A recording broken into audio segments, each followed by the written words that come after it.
If Israel just allowed the Palestinians to have a state of their own, there would be peace in the Middle East, right?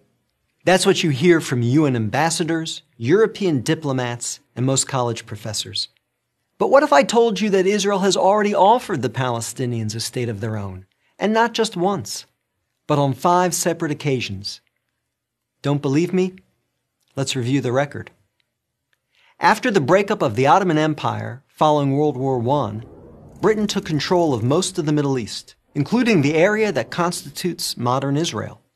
17 years later, in 1936, the Arabs rebelled against the British and against their Jewish neighbors.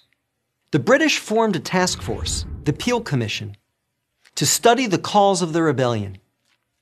The commission concluded that the reason for the violence was that 2 peoples, Jews and Arabs, wanted to govern the same land. The answer, the Peel Commission concluded, would be to create 2 independent states, one for the Jews and one for the Arabs, a 2-state solution. The suggested split was heavily in favor of the Arabs. The British offered them 80% of the disputed territory, the Jews the remaining 20%. Yet, despite the tiny size of their proposed state, the Jews voted to accept this offer. But the Arabs rejected it and resumed their violent rebellion. Rejection number 1. 10 years later, in 1947, the British asked the United Nations to find a new solution to the continuing tensions. Like the Peel Commission, the UN decided that the best way to resolve the conflict was to divide the land. In November 1947, the UN voted to create 2 states.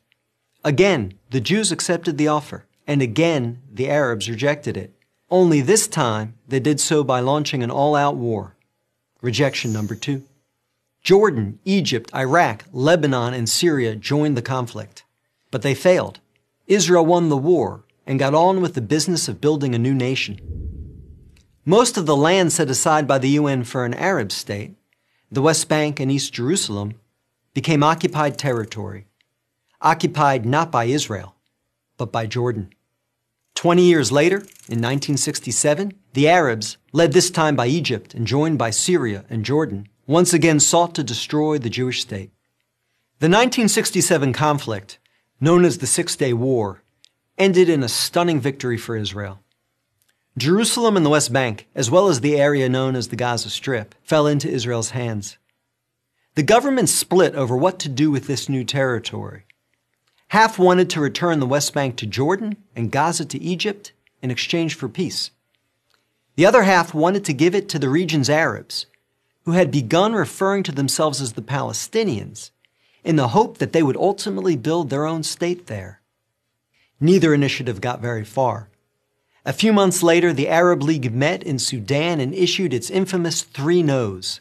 No peace with Israel, no recognition of Israel, no negotiations with Israel. Again, a 2-state solution was dismissed by the Arabs, making this rejection number 3. In 2000, Israeli Prime Minister Ehud Barak met at Camp David with Palestinian Liberation Organization Chairman Yasser Arafat to conclude a new 2-state plan.